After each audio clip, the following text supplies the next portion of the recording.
This channel does not promote any violent, harmful, or illegal activities. All content provided by this channel is meant for an educational purpose only. Cancer Healer Center, a new beginning.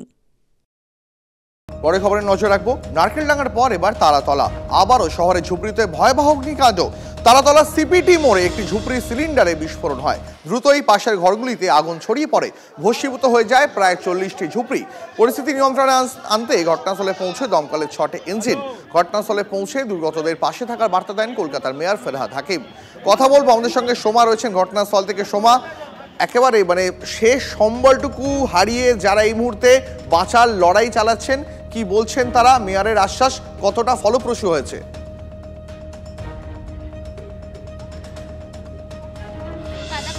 এই ঘটনা ঘটার পরে এখানে এসেছিলেন mayor Firhad Hakim এবং তিনি কিন্তু বলেছেন এই ঝুপড়িবাসীদের জন্য পুনর্বাসনের ব্যবস্থা তিনি করবেন। তবে দেখো, একটা বিষয় যে ভস্মীভূত হয়ে গেছে এখানে সব কিছু, এবং মূলত কিছু ডকুমেন্টস, অর্থাৎ এখানে যারা থাকেন বাসিন্দারা, তাদের যে আধার কার্ড থেকে শুরু করে বিভিন্ন পরীক্ষার সার্টিফিকেট, এবং এমনও এখানকার মানুষজন জানিয়েছেন যে বাড়ি করার জন্য 3 লাখ টাকা একজন লিখেছিলেন, সেই টাকাও কিন্তু পুড়ে ছাই হয়ে গেছে। কারণ দেখো, চোখের ওপরে একেবারে দাউ দাউ করে আগুন জ্বলছে, তখন প্রাণ হাতে নিয়ে তারা পালিয়েছেন। সেক্ষেত্রে কিন্তু তারা কি নিয়ে যাবেন সেটাও কিন্তু তারা ভাবতে পারেননি। সেই কারণেই কিন্তু সর্বস্ব তাদের পুড়ে ছাই হয়ে গেছে। দেখো, আমি যখন যে ছবিটা দেখাচ্ছি, এই যে বাড়ির এই যে ঝুপড়িটি পুড়ে গেছে, এখানকার যারা বাসিন্দারা তারা কিন্তু এখানে নেই, তারা কুম্ভ মেলায় গেছে।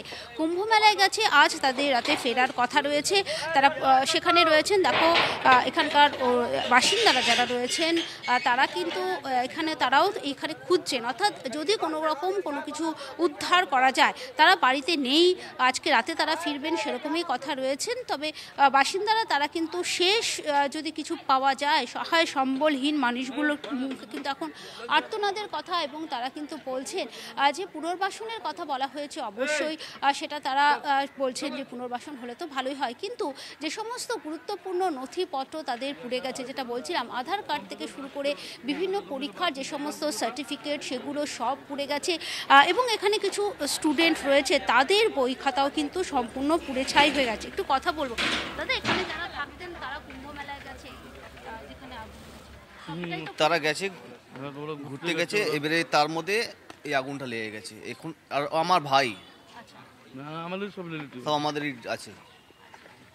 এত বড় যে অনেক কিছু নষ্ট হয়ে গেছে, প্রচুর নষ্ট মানুষ তো ছাই বার করছে, খালি ছাই বার করা হচ্ছে, এই তো খালি ছাই বার করা হচ্ছে, কিছু নেই। দেখতে পাচ্ছি আমরা সেই মানুষগুলোর ছবি, যে মানুষগুলো তাদের সর্বস্ব আগুনে হারিয়ে এই মুহূর্তে তাদের শেষ যে সম্বলটুকুনে রয়েছে, কোনো মতে ছাইয়ের নিচ থেকে, ছাইয়ের স্তূপ থেকে সেটাকে বাঁচিয়ে আনা যায় কিনা সেই চেষ্টাই চালাচ্ছেন। তবে এর পাশাপাশি বোলপুরেও নজর রাখতে হবে, কারণ বোলপুরের বাঁধগড়াতে বহুতলে বিধ্বংসী আগুন, যেখানে আবার মৃত্যু হয়েছে 2 জনের। অগ্নিকাণ্ডের ঘটনায় অসুস্থ হয়ে পড়েছেন শিশুসহ 5 জন। তাদের উদ্ধার করে বোলপুরের সিয়ান হাসপাতালে পাঠায় দমকল কর্মীরা। কিভাবে আগুন লাগলো জানবো, আমাদের সঙ্গে আমাদের সহকর্মী হিমাদ্রি রয়েছেন। হিমাদ্রি, এত ভয়াবহ আগুন, যেখানে 2 জনের মৃত্যু হলো, কিভাবে লাগলো এই আগুন? আর এই বহুতলে কি অগ্নি নির্বাপন ব্যবস্থা ছিল না?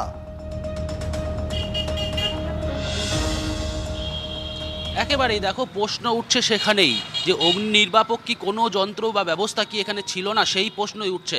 আমার পাশে যে বিল্ডিংটা দেখাবার চেষ্টা করব, যে বহুতল, সেই বহুতলেই গতকাল সন্ধ্যায় আগুন লাগে, 2 জনের মৃত্যু হয়। একজন বয়স্ক ভদ্র মহিলা এবং একজন বয়স্ক ভদ্রলোক, তাদের 2 জনের মৃত্যু হয়েছে।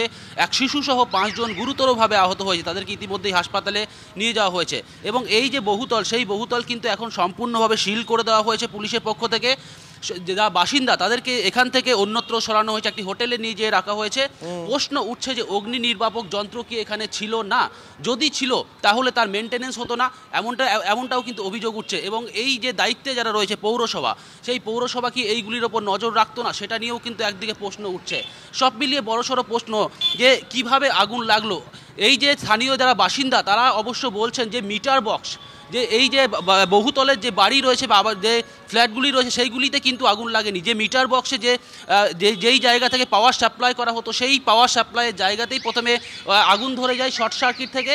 এরপর স্থানীয় বাসিন্দারা যখন কালো ধোঁয়া দেখতে পায়, তাড়াহুড়ো করে যখন নিচের দিকে নেমে আসতে থাকে, তখনই কিন্তু সেখানে বিদ্যুৎপৃষ্ট হয়ে পাশাপাশি যে আগুনের যে ঝলকানি সেই ঝলকানিতে কিন্তু দুজনে মৃত্যু হয়েছে।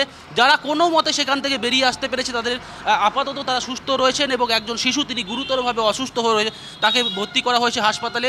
সব মিলিয়ে আরও একবার কিন্তু প্রশ্ন উঠছে পৌরসভার দিকে। আমরা এই বোলপুর শহরেই কিন্তু দেখেছি একাধিক জায়গায় জমি মাফিয়াদের দৌরাত্ম্য, কোথাও বেআইনিভাবে দখল করে আবাসন করে দেওয়া হচ্ছে।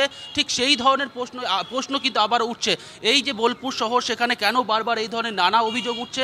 যেখানে অগ্নি নির্বাপক যন্ত্র রাখার কথা সেটা কি ছিল না, যদি ছিল তাহলে তার মেনটেন্যান্স কেন হতো না, কেন কালকে কাজ করলো না, সব মিলিয়ে কিন্তু বড়সড় প্রশ্ন উঠছে। স্থানীয় বাসিন্দারা বুঝতে পেরেছি হিমাদ্রি, নজর রাখা পরিস্থিতির ওপর। স্থানীয় বাসিন্দা যারা এত বড় একটা অগ্নিকাণ্ডের শিকার হলেন তারা কি বলছেন শোনাবো, পাশাপাশি শোনাবো দমকল কর্মী যারা এই উদ্ধার কাজে হাত লাগিয়েছিলেন এবং উদ্ধার করতে পেরেছেন বহু মানুষকে, তারা কি বলছেন।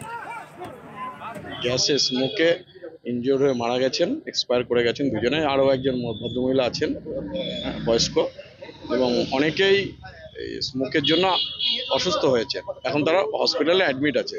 প্রশাসন, পুলিশ প্রশাসন সমস্ত দেখছে, ফ্ল্যাটটাকে সিল করে দিচ্ছে।